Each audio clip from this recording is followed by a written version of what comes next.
welcome to the final episode of Backstage 360, and I am honored and privileged to introduce, well, our youngest Access volunteer and probably our hardest working, well, definitely hardest working, Josh Hood. And he is the mastermind behind the series Millworth and so many other shows, but more importantly, you have been part of our crew here on Backstage 360. So from the bottom of my heart, thank you so much, Josh. Well, it's been the time of a lifetime doing this. It's incredible. Well, okay, so I guess briefly tell us how you came to Shaw and I guess how you've grown in the TV world. Well, I originally came to Shaw in September 2014. I pitched some idea about some train series that was never produced. And I was put into the community access program. I worked on a yoga show for a few months, and I worked on the Ho Ho Hotline for the first year. And then I pitched a show called Millworth, and that went into production. That was filmed. We've done 2 seasons so far. And then you took me on with a show called New Music Night, and I've not stopped since. So. No, we both haven't. And I guess Millworth, though, is really interesting. It was a drama / comedy dealing with high school, a lot of production, and I mean, you gained so much experience, I would think, from doing that. Oh, definitely. In the 2 years that we've done the show so far, I've directly managed, I think, over 80 volunteer actors and crew. That's not an opportunity I would have had anywhere else. So I've never done that before. I was never taught how to produce a show. I just kind of stepped into it and did it. So the whole thing, we just kind of fly by the seat of our pants. Yes, but yes, you know, it is a very valuable opportunity for me and those involved. Well, I know, and we are going to lose you as you're going to fly off to Vancouver to do film school there, which of course will be an incredible experience. But I guess for you, Josh, your favorite moment on Backstage? My favorite moment with Backstage and with you is something that I think I'll always hold, something I'm really proud of, is editing that Serena Ryder interview. Because that's not something everyone gets to do, you know, interviewing or editing an interview with someone pretty famous like that, pretty well known. I had people coming up to me going, "Did you really do that?" I was like, "Yes, I did." So that's something I'm very, very proud of, being able to just also work with people that famous and get to be around these people. I've been around, you know, Discovery Channel hosts and radio hosts and all these incredible people. Aww. And it's all thanks to you. Well, we've loved you coming on the journey with us, and we wouldn't be where we are today without your involvement and all the volunteers behind the camera. So thank you so much, Josh. Thank you. Now, having said that, Discovery Channel's Jay Ingram's interview will be coming up. He'll be on the hot couch here. But right now, we go behind the scenes of Josh Hood's 2nd season of Millworth.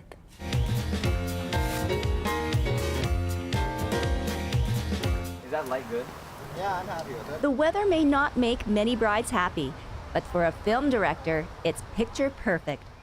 The clouds are just providing really flattering soft light, and if we were shooting it with, if it was a sunny day, there'd be really hard shadows and it wouldn't be as flattering. Today is the production of a scene from the 5th episode of season 2 of Millworth. It's a wedding scene between a teacher and his fiance that was actually set up in season 1's finale episode. So that's kind of the continuation of that storyline. We're filming at Assiniboine Park in the Leo Mole Statue Gardens, and it's a bit of a cloudy, rainy day, but it's going to be a really good shoot, I think. Have you prepared vows? Yes. Great. Go ahead, Shirley. It's Julie. Lady, he's paying me $12. Millworth is a drama comedy about high school life and how it affects the students and staff, both professionally and personally. A bit of fate brought Joshua and Solomon working together now on season 2. His mom was writing a play for my history class, and I talked with him a bit, and I obviously discovered that we had something in common with film and television and everything. So I really, from that point on, wanted to work with him for something, and this was the first opportunity that I saw to bring him in, because these are the 2 episodes we brought him on for, the 2 most intricate and complicated episodes and the biggest storyline-wise. So I really needed some help coming from the director, in this case, to put that to screen. And he's done a phenomenal job so far. I love working with him, I really do. I've never actually directed anything that I haven't written myself, so this is the first time that I've done that. This is also probably the most condensed shooting schedule that I've had in quite a while. Like, I've had very condensed writing to shooting schedules, but this is every day is very long and they come one after the other and you don't get any real time to breathe. It's impressive that Josh does it for 3 times as long as any of the directors on the show. Let's just run through from the vows, because we're going to be getting coverage of each of you guys. So let's go from where we just had to cut there. We shoot it in blocks. We have 3 blocks. We had a director for episodes 1 and 2, a director for 3 and 4, and now Solomon's doing 5 and 6 for us. So we've gone through 3 different directors this season. And that's kind of an interesting thing in its own, because we get to work with different people and see how different people take on the characters, and it's really, really interesting to watch. We're going to run through the beginning ones, and then we'll run through, I think, the You May Now Kiss the Bride moment once as well from the wide. Other than that, we're not going to need anything from the wide. I think all directors have to be a little bit of a control freak to manage that many people and know exactly what they want from that many people. But for me, it's just it's like a desire to make connections. Like, I like people, I like working with people, and I find this is a really good way to meet as many people as possible on a set. Millworth is an independent production produced by volunteers in the community. The 2nd season will air later this fall on Shaw TV. It's incredible to be able to produce 6 episodes in 5 weeks' time with help from a local broadcaster. It's amazing, really. This is when I'm at my happiest, and it's my pride and joy working with Shaw TV and working with this cast and crew here, and it's just, I can't even describe how thankful I am for everything. Do you, Julie Smith, take Ray Grant to be your lawfully wedded husband? I do. And do you, Ray Grant, take Julie Smith to be your lawfully wedded wife? I do. I now pronounce you husband and wife. You may kiss. Cut. Nice. Okay, let's do a turnaround. That was great, you guys.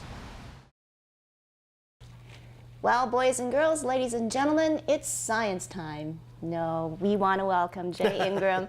You are the guy, Jay, that has made science fun and science understandable by us. And we congratulate you, we thank you. But reading this new little book here, The Science of Why. So I want to know, coming out of this, why do onions make me cry as I was chopping those last night? Well, they do, right? Yeah, they do. You know, but there's very simple things you can do to try and get an idea of why that's happening yourself. So if you picked up the onion before you cut into it and held it around your eyes, nothing happens, right? Mm-hmm. So it's the actual cutting, it's the destruction. You're cutting through the tissue of the onion, and you're allowing chemicals that normally don't come into contact with each other to do that.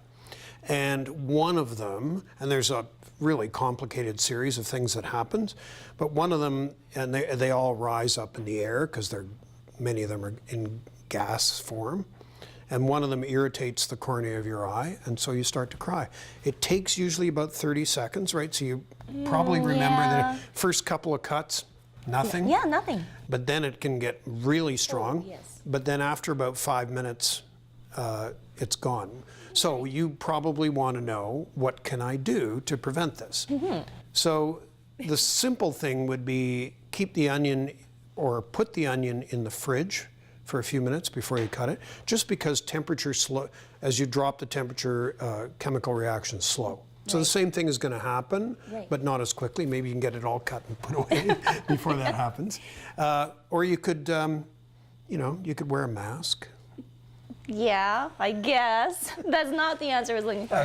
Maybe a scuba gear. Yeah, yeah. I mean, it's not that difficult. Keep it in the corner of the room. Well, this is now good information. I understand that.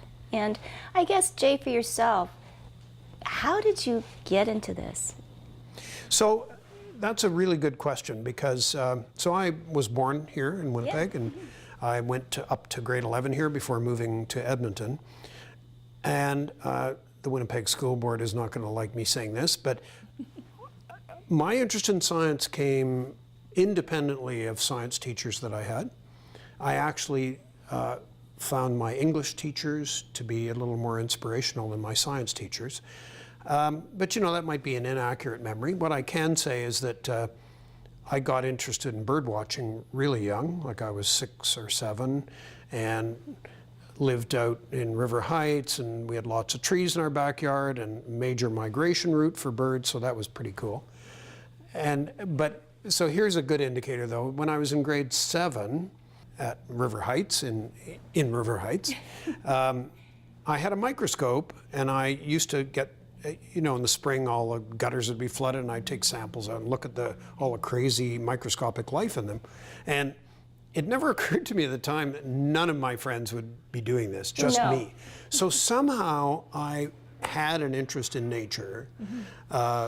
Don't know exactly where it came from. Wow, and here you are today. And I mean, you know, your whole career on Discovery Channel, that must have been pretty cool too. You know, it was a lot of fun. It was fun for a couple of reasons, and you would know doing TV, to start something is really cool.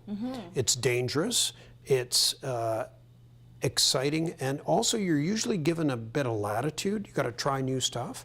So when Daily Planet started in 1995, we were trying all kinds of things that were really awful TV. We didn't know it at the time. We thought, well, let's give this a try. Well, we liked Oh, that it. didn't work very well.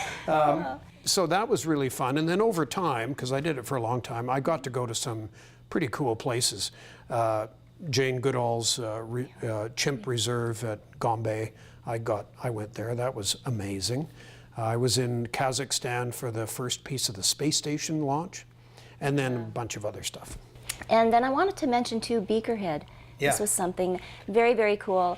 And you had mentioned that, you know, Winnipeg sort of has Innovation Alley, and we are really becoming, you know, I guess breaking ground in these areas. But Beakerhead, how did that start, and it's about? So I should say for people, because I suspect many people haven't even heard of it. So Beakerhead is, think of it as a smash up of art, science, and engineering, and demonstrations, presentations, installations, all the things that can come out of that kind of creativity. 5 days in September in Calgary, and this past September we had 130,000 people come to various things.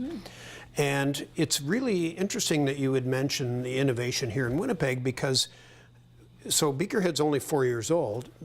In our second year, we had people from Winnipeg calling us, talking to us, wanting to establish something like that here.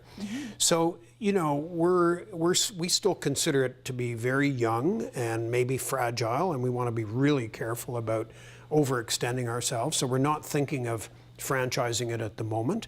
But hey, everybody out there Come on down. is a maker, artist, scientist, want to do things in a different way, go to beakerhead.com, see what we have done, and we would more than welcome people from Winnipeg, like build an art car and drive it out to Calgary. That would be fantastic. I know, and you think of all these things now, where science, technology is going, Jay, and then you have this beautiful book that really dummies it down for the simple things, the things that happen in life daily. Where do we find that balance? Like, you know, we want to leave a legacy for our children. We want to leave our imprint on Earth. Is there a balance there? I think, well, there are probably many things that have to be balanced, but I would say that it's the job of scientists and people like me, who are not scientists but communicators of science, that we have to do a better job of making it interesting and exciting. Every scientist will tell you, quote, "What I do is fantastically interesting." Okay, so tell me about it. Well, many of them can't do that in an adequate way. And, you know, neither is a single book going to do that. But I think we just have to work harder to convince kids that just as the arts are creative, science is creative. And as you say, we know that there are some things that we have got to act on, like the environment. And it's much easier to act effectively if you have a clue what you're talking about. And so, you know, I think traditionally, particularly researchers talking about their research, that's not really been effectively done. And there's a lot of work to do, and there's a lot of opposition. You know, it gets into politics and everything else. So I just think we have to do a better job of convincing kids that it's cool. That's why we do Beakerhead. Yes, well, Jay, thank you for making science cool for some of us here. The Science of Why. Jay Ingram, we thank you and continue on, and good luck with Beakerhead. Thanks, and we're thinking the next book is going to be The Science of Why Not. Coming up after the break, an emotional dance journey for young people living with anxiety, and a moving performance by Winnipeg's own Sheena Grob.